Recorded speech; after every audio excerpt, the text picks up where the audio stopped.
주시는 하나님 말씀은 시편 87편 1절로 7절 말씀입니다.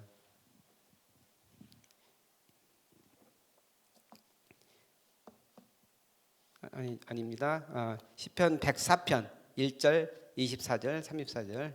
제가 잘못 말씀드렸습니다. 오늘 말씀 시편 104편 1절, 24절, 35절. 같이 읽겠습니다. 시작. 내 영혼아 여호와를 송축하라. 여호와 나의 하나님이여 주는 심히 위대하시며 존귀와 권위로 옷 입으셨나이다. 여호와여 주께서 하신 일이 어찌 그리 많은지요. 주께서 지혜로 그것들을 다 지으셨으니 주께서 지으신 것들이 땅에 가득하니이다. 죄인들을 땅에서 소멸하시며 악인들을 다시 잊지 못하게 하시리로다. 내 영혼아 여호와를 송축하라. 할렐루야. 아멘.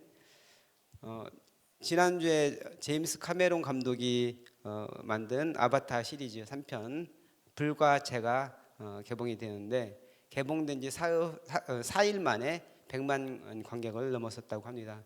요즘에 영화 그 개봉을 해서 그렇게 많은 관객을 동원하기가 쉽지 않은데 아바타 시리즈가 역시 인기가 있다는 것을 알 수가 있었습니다.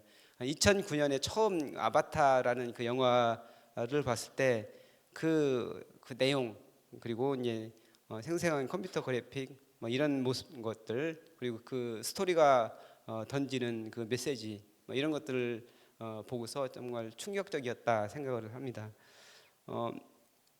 아바타는 그 미래 지구에 대한 그런 이야기인데 미래 지구에는 에너지가 고갈이 돼서 그 에너지를 대체 자원을 찾기 위해서 다른 행성에 가서 그 에너지를 채굴하기 위해서 어떤 프로젝트를 이제 진행을 하는 거예요.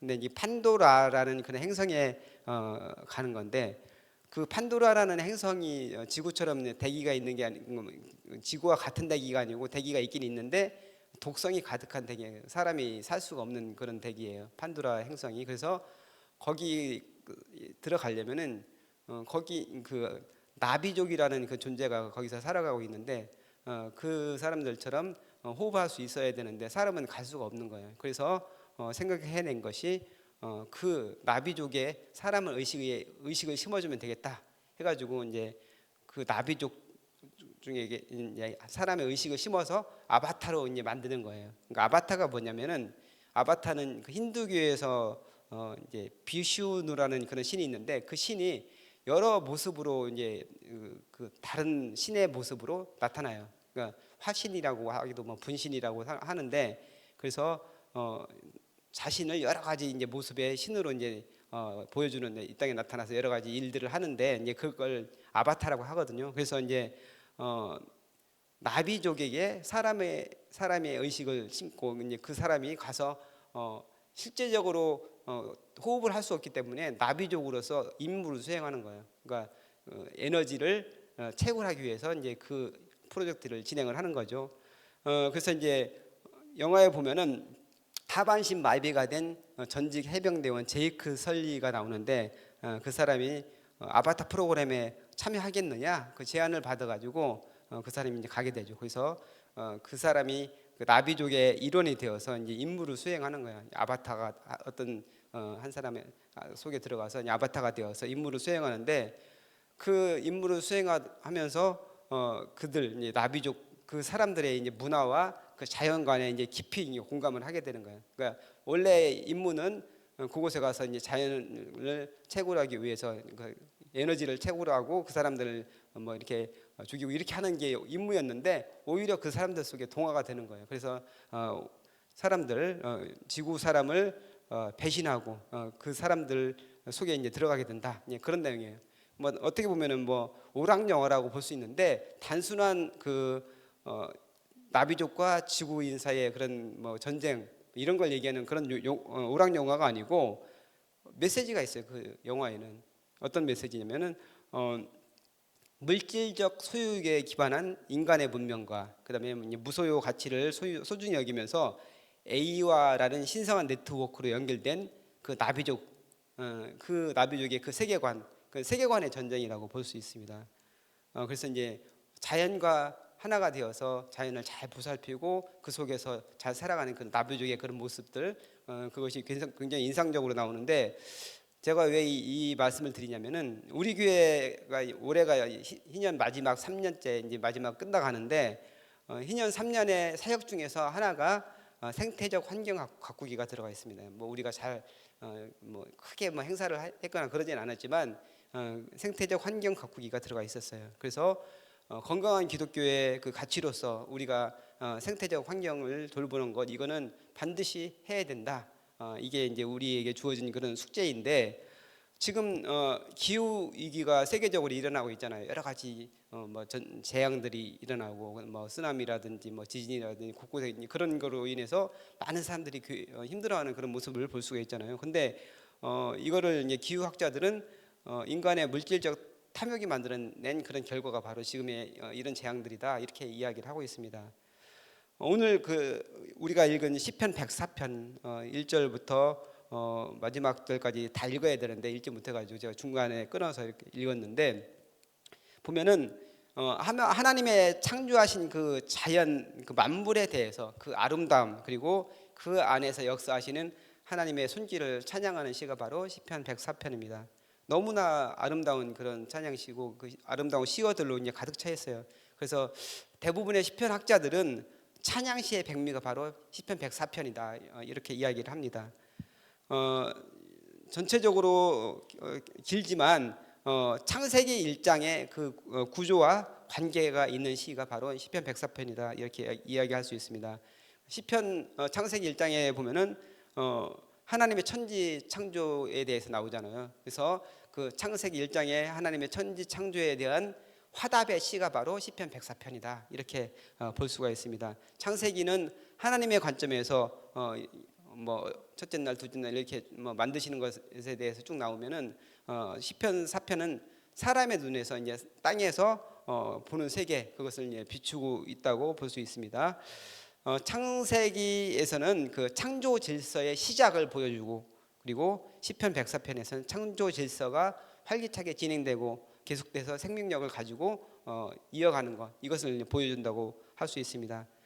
또 다른 특징 하나를 이야기하면은 첫 번째 절에 내 영혼아 여호와를 찬양하라라는 말로 시작하고, 마지막에 35절에도 내 영혼아 여호와를 송축하라, 이렇게 끝나고 있습니다.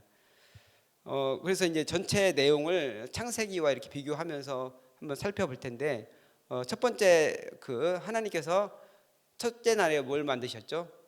빛이 있으라, 이렇게 하면서 창조가 시작되잖아요. 그래서 빛과 어둠을 나누셨습니다. 그러니까 첫째 날, 둘째 날, 셋째 날은 사람이 살아갈 수 있는 그런 공간을 만드세요. 그래서 첫째 날은 빛과 어둠을 나누시고, 둘째 날은 물과 물, 공창을 만드시고, 셋째 날은 물이 한 곳에 모여서 땅과 육지, 땅과 바다가 이게 갈라지게 하는 그 공간을 나누고, 그다음에 넷째, 다섯째, 여섯째 날은 그 안에 이제 채우는 것을 우리가 알 수 있죠. 그래서 첫째 날에 빛이 있으라고 했는데, 오늘 말씀에서 보면은 하나님께서 빛을 옷처럼 입으신다, 이렇게 표현을 합니다. 그리고 하늘을 천막처럼 치고 계신다, 이렇게 이야기를 하고 있습니다. 그리고 구름과 바람, 번개불이 이제 주님의 종으로서 이제 등장을 하고 있습니다. 그래서 천상의 강한 힘들을 하나님께서 다스리고 계시다, 종으로 부리고 계시다, 이렇게 볼 수가 있습니다. 그리고 둘째 날 공간, 궁창을 만들어 물을 나눠가지고 물과 물 사이를 나눠서 궁창을 만드는 그 대기를 만들었다고 할 수 있는데, 여기서는 5절부터 9절까지라고 볼 수 있습니다. 그래서 하늘 위에 이제 물을 정복하는 이야기가 나옵니다. 천상을 다스리시고, 그다음에 하늘 아래의 물, 땅의 기초를 세우신다, 이렇게 표현을 하고 있습니다. 혼돈의 물을 정복하셔서 물이 산과 골짜기에 흐르게 하시는 것, 이제 물을 다스리는 것, 거기에 대해서 오늘 나오고 있습니다. 그리고 이제 바다의 경계를 세워서 땅을 덮지 못하게 하심. 이거는 이제 셋째 날의 이야기인데, 계속해서 이제 8절부터 나오고 있습니다. 9절부터 나오고 있죠. 그래서 세상이 모든 생물들, 사람을 비롯한 모든 만물들이 살아갈 수 있는 그런 상태가 되도록 그렇게 만들어 주신 겁니다. 그래서 셋째 날에는 그렇게 만드시고, 또 땅에 이제 식물이 자라나게 하셨잖아요. 그것을 표현하고 있는데, 10절에서 12절에 보면은 골짜기에서 물이 솟아나서 생수의 원천에 대해서 야생 짐승과 그리고 이제 공중의 새들이 기쁘게 그것을 먹고 마신다 이렇게 표현을 합니다. 또 하늘에서 이제 단비를 내려주셔서 모든 식물이 열매를 맺고 들짐승 그리고 사람이 그 양식을 공급한다 이렇게 표현을 하고 있습니다. 그리고 나무들의 대표로서 레바논의 백향목 그리고 야생 짐승의 대표로서 사냥과 너구리 학을 표현을 하는데 그것들이 넉넉히 잘 살아갈 수 있도록 양식을 공급해 주신다. 이렇게 셋째 날과 비교할 수 있습니다. 그리고 이제 넷째 날은 하늘에 해와 달과 여러 가지 별들을 이제 달아 놓으셨잖아요, 하나님께서. 근데 이제 여기서 19절에서 23절까지 거기에 대해서 이야기를 하고 있습니다. 찬양을 하고 있는데 해와 달 나오고 그다음에 계절과 그 밤낮에 대해서 나옵니다. 그 우주적인 그런 원리들 돌아가는 그런 시스템을 이야기를 하는데 그 밤낮 그러니까 주야로 나뉘는 이 시스템이 인간 생활 그리고 야생 동물들이 어떻게 살아가느냐 밤에 야생 동물이 활동을 하고 낮에는 사람이 활동을 한다 그 부분에 대해서 이야기를 하고 있는 거죠. 그리고 다섯째 날은 바다에 이제 생물들을 만들고 하늘에 이제 새들을 만드셨는데 이제 보면은 오늘 말씀에 보면은 24절부터 26절까지거든요. 그 어마어마한 그 바다의 수많은 생명체들이 가득 넘쳐나는 것에 대해서 이제 표현을 하고 있습니다. 물고기가 많이 있고 그다음에 배도 다니고 그리고 여기서 리워야단이라는 이름이 나오는데 그 리워야단이 논다 이렇게 표현을 합니다. 리워야단은 고대 바다에 있는 그 괴물 바다 괴물을 이야기를 하고 있는데 사람들이 엄청 무서워하는 거 바다에 나가면 리워 야단이 있어가지고 사람이 뭐 배를 뒤집기도 하고 사람이 무서워하고 뭐 이렇게 생각을 하는데 여기서 보면은 바다라는 큰 수조 하나님께서 보시기에는 사람은 무서운 바다지만 하나님 보시기에는 그냥 수조일 뿐이에요. 수조 안에 리워 야단이라는 그런 애완용 동물이 막 놀고 있는 거예요. 하나님이 보시기에는 그렇게 표현을 하고 있습니다. 그리고 여섯째 날에 이제 사람을 만드시고 그다음에 먹거리를 이렇게 만드신 게 이제 성경 창세기에 나오는데 오늘 말씀에서 보면 27에서 30절까지가 이제 그 내용인데 모든 생물을 돌보시는 하나님, 그러니까 자연 만물을 만들어 놓고서 그냥 알아서 되어라 이게 아니고 하나님께서 창조한 위에 창조한 그 세계를 돌보고 계신다 이렇게 표현을 하고 있는 거예요. 그래서 모든 동물과 인간들의 삶을 살아가기 위해서 창조주 하나님을 바라보는 거예요. 바라보면서 내가 잘 살아갈 수 있도록 이제 하나님을 의지하는데 하나님께서 손을 펴시면은 그 사람들과 그 존재들이 만족을 하면서 잘 살아가고 그다음에 하나님의 낯을 숨기시면은 죽을 수밖에 없는 존재다. 먼지와 같은 존재들이다. 이렇게 이제 표현을 하고 있습니다. 그리고 그런 30절을 말씀 보면은 하나님의 영을 보내셔서 모든 생명을 돌보시고 보존한다. 이렇게 표현을 하고 있습니다. 그러니까 하나님의 영을 보내신다. 그러니까 성령을 보내신다는 건데 창조의 영을 이 땅에 보내셔서 생물을 보존하시고 돌보신다는 그런 이야기예요. 그러니까 새로운 창조 역사를 하나님의 영을 보내셔서 이어가신다 이렇게 이야기를 합니다. 여기서 이 말씀을 제가 좀 깊이 생각했으면 좋겠다 말씀을 드리는데 하나님께서 이 세상을 아까 제가 말씀드렸잖아요. 창조하시고 그냥 방치하는 게 아니고 지금도 돌보고 계시는 거예요. 하나님께서 이 세상을 돌보시면서 창조의 영을 보내서 세상이 잘 보존되도록 그렇게 하시는데 이 하나님의 그 새로운 창조 사역에 우리도 동참해야 된다. 아까 우리 교회 3년 사역 중에서 생태적 환경윤리 여기에 대해서 우리가 같이 생각을 해야 된다 이렇게 얘기를 했는데 이 하나님께서 주신 이 자연 만물을 파괴하고 마구 쓰고 막 고갈시키고 이게 이제 하나님의 뜻이 아니고 잘 보존하고 다음 세대가 잘 살아갈 수 있는 그런 환경으로 만들어주는 것 이것이 우리의 임무라는 것이에요. 하나님께서 이 창조 세계를 돌보듯이 우리도 그 사역에 동참을 해야 된다 이렇게 말씀을 하고 있습니다. 그리고 31절부터 35절까지는 마지막 일곱째 날 하나님께서 무엇을 하셨죠? 안식하셨잖아요. 안식에 대한 그런 부분입니다. 우리가 안식일에 성전에서 하나님의 전에서 하나님을 예배하면서 하나님의 말씀을 묵상하고 기도하면서 하나님을 예배하고 그리고 하나님을 생각하는 그런 날이 바로 안식일이잖아요. 여기서 이제 31절부터 35절까지 31절에 하나님의 영광에서 시작해서 마지막 35절에 내 영혼아 여호와를 송축하라 이렇게 찬양하면서 끝나요. 그래서 안식을 하면서 하나님을 예배하는 것에 대해서 나오고 있거든요. 그래서 하나님께서는 피조물을 만드시고 어떻게 말씀을 하셨습니까? 보시기에 좋았다 이렇게 말씀하셨잖아요. 그죠? 하나님께서 기뻐하신 거 피조물을 만드시고 너무 그것이 좋아서. 근데 오늘 기사에서 보면은 하나님께서 창조하신 것을 보시고 좋았는데 지금은 피조물을 돌보시면서 기뻐하시는 거예요. 피조물을 잘 갖고 나가시면서 그것 때문에 기뻐하시는데 하나님이 기뻐하시는데 또 사람도 덩달아서 기뻐합니다. 오늘 그 시인이 표현을 하는데 내 찬양과 내 기도를 하나님께서 기쁘시게 받으시길 원하신다. 하나님께서 기쁘시길 받으시길 원하면서 누구로 인해서 기뻐하느냐? 여호와로 인해서 기뻐한다. 이렇게 표현을 합니다. 그래서 사람도 기뻐하는 거예요. 그래서 시인이 또 하나님과 같이 하나가 되어서 그 기쁨을 공유하는 그런 날이 이제 바로 안식일이라는 거죠. 시인은 하나님께서는 창조를 통해서 이 온 우주를 만드시고 이 세상을 만드셨는데 하나님께서 사람을 만드시면서 당신의 형상으로 만드셨는데 그 형상 안에는 창조의 그런 능력도 주신 거예요. 그래서 사람이 여러 가지 일들을 하면서 창조적인 그런 것들을 발휘하잖아요. 근데 시인은 어떤 일을 하느냐? 시를 쓰는 거예요. 시를. 창조 작업이 바로 시잖아요. 시를 쓰면서 하나님의 형상으로서의 그 일을 하고 있는 거예요. 그리고 이제 마지막 절에 보면은 영원한 안식에 들어가지 못하는 자들을 면하신다. 그러니까 죄인과 악인들을 면하신다 이렇게 이야기를 하는데 영원한 안식, 그러니까 그 안식일뿐만 아니고 이 세상 마지막 영원한 안식, 우리 영원한 나라에 이제 들어가는 그 안식을 말하는데 거기에는 그 창조의 질서를 파괴하는 자들은 들어갈 수 없습니다. 그리고 하나님의 주신 그런 도덕적인 그런 질서를 악의적으로 해치는 자들, 그런 사람들은 들어갈 수가 없다는 것이죠. 그래서 하나님의 안식에 들어가는 자들은 하나님께서 사랑하는 자들, 하나님께서 지으신 이 만물들을 잘 보존하면서 하나님의 말씀을 사랑하고 하나님을 기뻐하는 그런 사람들이 들어갈 수 있다 이렇게 말할 수 있습니다. 그래서 전체를 오늘 시편 104편 전체를 이렇게 쭉 훑어봤는데 여기서 우리가 생각해야 될 것은 어떤 거냐?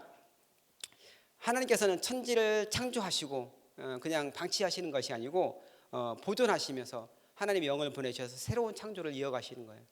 그래서 그 하나님의 창조 사역에 우리도 동참해야 된다. 그 사역을 우리도 함께 해야 된다. 그래서 창조 세계를 보존하면서 그 원형적인 그 낙원의 회복을 위해서 우리가 노력해야 된다. 이것이 하나님께서 우리에게 원하시는 것이라는 거죠. 두 번째로 하나님을 찬양하는 예배자로 우리가 살아가야 된다. 하나님을 기뻐하면서 또 하나님의 기쁨이 되기 위해서 우리가 삶에서 노력을 해야 된다. 그리고 죄는 모양이라도 버리라는 그 말씀처럼 우리는 그 말에 순종해서 하나님의 안식에 초대받는 그런 주인공이 되기 위해서 노력하는 사람들이 되어야 된다. 이것이 오늘 말씀을 통해서 우리에게 주는 교훈이라고 할 수 있습니다. 그래서 오늘 이 말씀을 우리가 붙잡고 하나님의 창조의 능력을 우리가 받아서 이 땅에서 이 세상을 잘 보존하면서 또 하나님의 기쁨이 되는 그런 사람들이 되기를 주님의 이름으로 축복합니다. 기도하겠습니다. 창조와 구원의 하나님, 지으신 만물을 오늘도 보존하시며 새로운 창조를 이루시길 원하시는 하나님 감사합니다. 주님께서 보시기에 좋았다는 창조 세계의 그 가장 아름다운 모습을 가꾸는 일에 우리가 동참하게 하여 주옵소서. 하나님을 기뻐하며 하나님의 기쁨이 되어 영원한 안식에 초대받는 주인공이 되도록 은혜 베풀어 주옵소서. 감사드리며 우리를 구원하신 예수님의 이름으로 기도하옵나이다. 아멘. 이 시간 다음과 같은 기도 제목으로 기도드리겠습니다. 지금 들은 말씀이 내 삶으로 이어지게 하옵소서. 동네 세배줄 성경을 통한 말씀 삶 운동이 잘 뿌리 내리게 하시고 순장들의 섬김을 통해 각 동네가 든든히 세워지게 하옵소서. 연말까지 진행되는 사역들이 잘 준비되게 하시고 은혜롭고 아름답게 마무리되게 하여 주옵소서. 캄보디아의 티움군 띠어양 그리고 몽골 어린이 미가 이제 수술 받고 이제 치유 중에 있는데 회복 중에 있는데 하나님께서 은혜 주셔서 잘 회복되어서 고국에 들어갈 수 있도록 그리고 글로벌 사랑 나눔 사역을 축복해 주옵소서. 기도해 주시기 바랍니다. 육체와 마음의 질병으로 고통 중에 있는 지체들에게 주님의 치유와 회복의 손길이 임하게 하여 주옵소서. 성도들의 직장과 사업을 축복하시고 자녀들의 입시와 취업에 큰 성취가 있게 하셔서 원하는 곳에 들어가 나라의 지도자로 잘 세워질 수 있도록 인도하여 주옵소서. 성탄의 절기에 이 땅에 사랑과 평화를 주시기 오신 예수님의 마음을 품고 참 그리스도인으로 살아가게 하여 주옵소서. 공동 기도문의 기도 제목과 여러분 가지고 나오신 각자의 기도 제목을 따라 기도하시다가 자유롭게 들어가시기 바랍니다. 기도하겠습니다.